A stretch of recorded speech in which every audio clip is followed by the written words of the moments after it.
আসসালামু আলাইকুম সবাইকে লার্ন উইথ আলমন ফেসবুক পেজ এবং ইউটিউব চ্যানেলে স্বাগতম।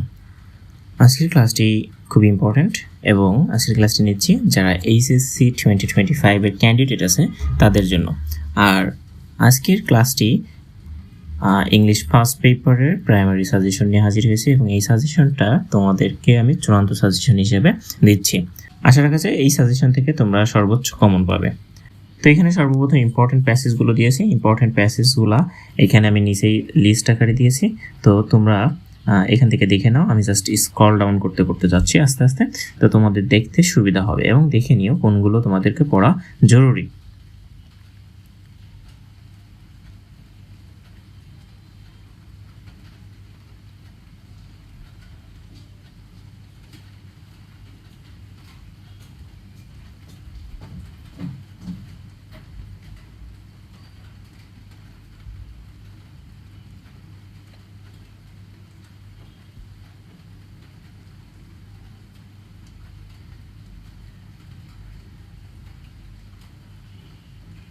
তো মাত্র 13টা প্যাসেজ দিয়েছি। 13টা প্যাসেজ যদি আমরা পড়তে পারি তো আশা রাখা যায় যে প্যাসেজে বা সিন প্যাসেজে কোনো সমস্যা থাকবে না।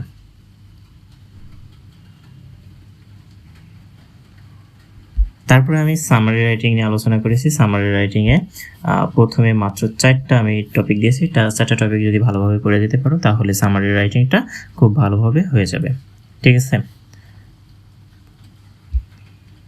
তারপরে আমি আলোচনা করেছি cloze test with clues. Cloze test with clues কোনগুলো বেশি ইম্পর্টেন্ট সেগুলোকে আমি আরও বরঞ্চ তোমাদেরকে 3 স্টার দিয়ে রাখছি এবং পাশে কোন কোন বোর্ডে এসে সেগুলো উল্লেখ করে দিয়েছি, ঠিক আছে, তোমাদের বুঝতে সুবিধা হবে। তো এইখানে বোর্ড ওয়াইজও তুমি করে নিতে পারো অথবা তুমি এগুলোকে যে কোনো জায়গা থেকে খুঁজে পড়ে নিতে পারো। অবশ্যই তোমাদের গ্রামার থেকে খুঁজে বের করবে। তো এখানে আমি জাস্ট স্ক্রল ডাউন করতে থাকছি, তোমরা ভালোভাবে এখান থেকে দেখে নিও।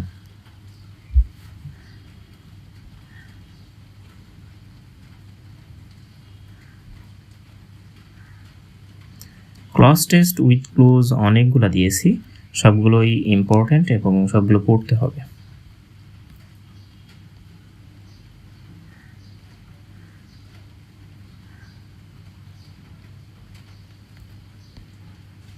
যেগুলো 3 স্টার দেওয়া আছে সেগুলো তো পড়তেই হবে, আর পাশাপাশি অন্যান্যগুলো ভালোভাবে দেখে নিতে হবে।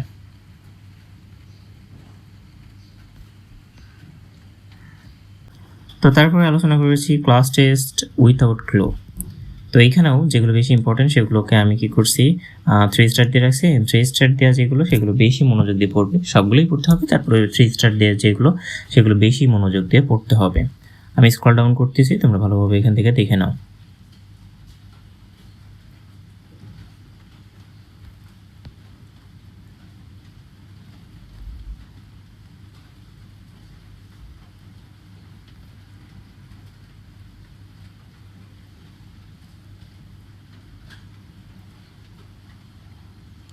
ক্লজ টেস্ট উইথাউটগুলো আমি 23টা দিয়েছি। তো এই 23টা থেকে আশা রাখা যাচ্ছে যে সর্বোচ্চ কমন পাওয়া যাবে। তারপরে আমি আলোচনা করেছি রিয়ারেন্স। তো এই রিয়ারেন্সটা আমিও বেশ কয়েকটা দিয়েছি। তো এই রিয়ারেন্সগুলো অনেক বেশি দেওয়া হয়েছে, তোমরা এখান থেকে দেখে নিতে পারো। আমি স্ক্রল ডাউন করছি এবং মোস্ট ইম্পর্টেন্ট যেগুলো সেগুলোকে 3 স্টার দিয়ে রাখছে, অবশ্যই সেগুলো দেখে নিতে হবে, খুব মনোযোগ দিয়ে দেখতে হবে।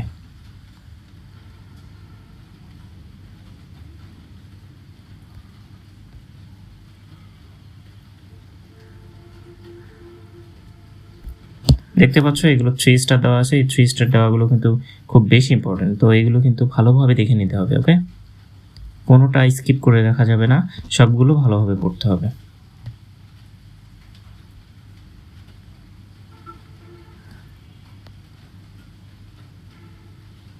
ওকে, এইখানে একটা নতুন একজন ব্যক্তিত্বের নাম দেখতে পাচ্ছ, সেটা হচ্ছে ডক্টর মোহাম্মদ ইউনূস। এইটা কিন্তু এই বছরের জন্য খুব ইম্পর্টেন্ট, কেননা যেহেতু সম্প্রতি উনি আমাদের অন্তর্বর্তী সরকারের প্রধান, তো সেই হিসেবে তিনি আমাদের দেশে বহুল পরিচিত একজন মুখ এবং তার অবদানও অনেক। সো সেই হিসেবে ডক্টর মোহাম্মদ ইউনূসের সম্পর্কিত রিয়ারেন্স আসতে পারে, সেজন্য এটাও বেশ ইম্পর্টেন্ট, এটা ভালোভাবে পড়ে নিতে হবে।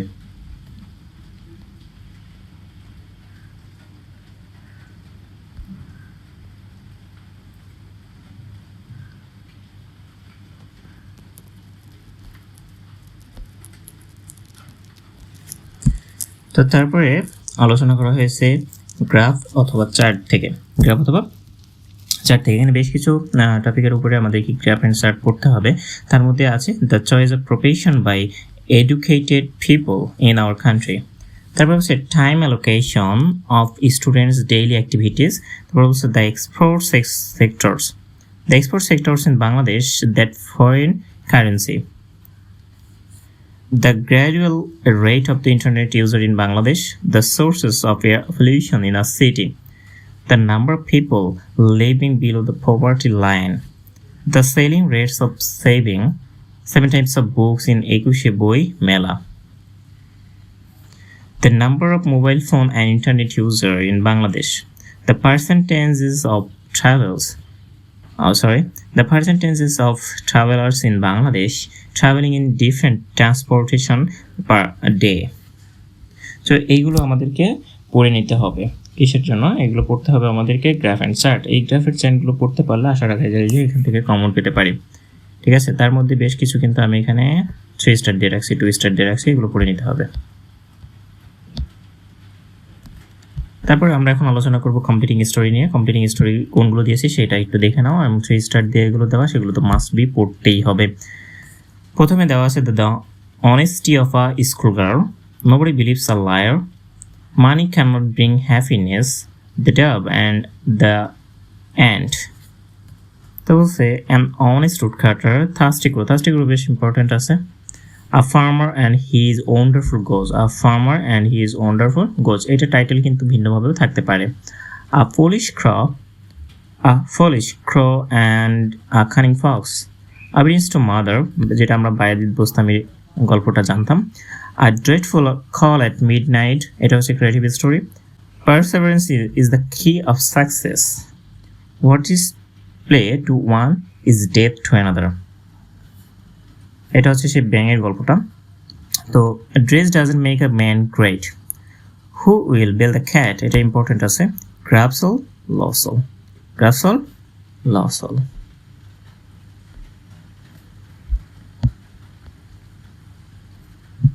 তারপরে আলোচনা করবো ইনফর্মাল লেটার নিয়ে। ইনফর্মাল লেটার কোনগুলো আছে দেখা যাক।